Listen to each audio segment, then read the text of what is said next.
ماليزيا. يا حارق الأكباد وغلانك البيضاء. أعزائي المشاهدين، أهلا وسهلا ومرحبا بكم، إن شاء الله تكونوا بألف خير يا رب.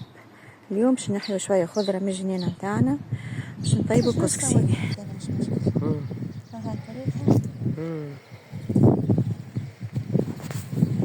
كسكوس اللي فتونا كسكوس ولا زاد مرقة خضرة شبيهة معدنوس سلق.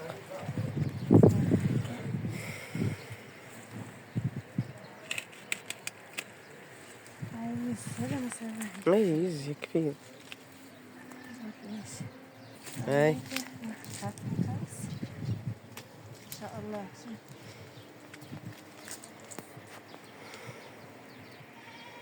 تبارك الله الخضار يهبل.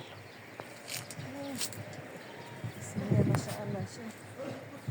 شوف ما شاء الله تبارك الله. هاي شوفي مربطة شوي. لا المنظر حتى البصل ما شاء الله محلاه. انا جبت فيه زنطة. اوه كان زنطة.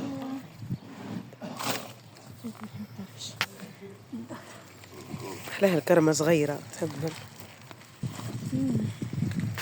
شوف اللي عمل شوف ترى ما شاء الله. واو هكا كتب قد وانا بالنسبة هو تبدأ. قاعدين نحضر في الخضرة. عملنا الفول قشرناه، هذا بصل، ونبدأ نقطع في الكردون بتاعنا مع شوية بطاطا. هذاك اش عندنا اليوم، اللي عندنا خضرة باش نحطها.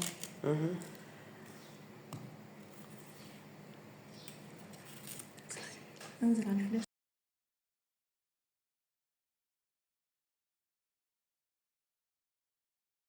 توا كملنا حطينا الخضرة متاعنا.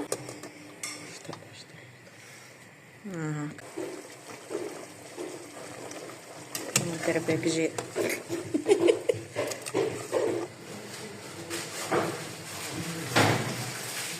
فلفل اكحل حطيته، شوية فلفل اكحل وزيت مرقة. فارغ حطك الكركوع.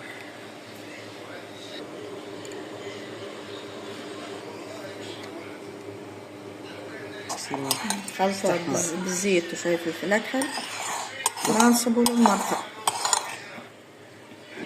نسقي.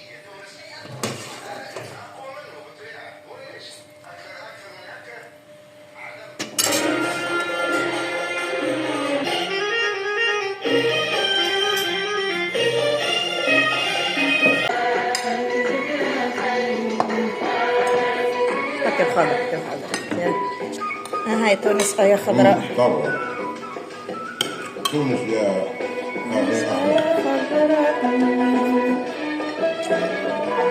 تونس يا خضراء يا حارق الأكباد غزلانك البيضاء وصعب على الصياد.